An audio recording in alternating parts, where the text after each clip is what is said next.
Le premier homme juif est passé au pouvoir, donc c'est en 2007, le premier homme juif est passé au pouvoir, donc c'est Nicolas Sarkozy qui a ouvert le bal, et ce qu'on appelle aujourd'hui donc un juif ashkénaze.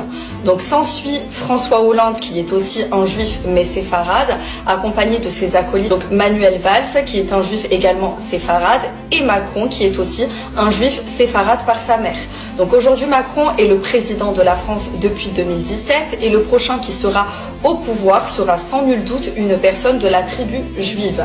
Donc c'est la raison pour laquelle la France est l'allié d'Israël, mais aussi de l'Ukraine, car le président Zelensky est aussi un juif ashkénaze au même titre que Nicolas Sarkozy. La France est donc irrécupérable, elle ne sera jamais rendue aux Français. Donc pour cela, il faudrait qu'une guerre éclate et que les Français récupèrent leur pays. Mais les Français pure souche sont rares et la France est tellement diversifiée à cause des contrats d'immigration qui ont été faits dans le passé que la récupérer ne sera pas possible. Dans la mesure où même si c'était le cas, elle appartiendrait à la France diversifiée, c'est-à-dire aux Français d'origine italienne, espagnole, maghrébine, subsaharienne, asiatique, etc. Donc la France ne sera plus française, ni même peuplée de Français pure souche uniquement.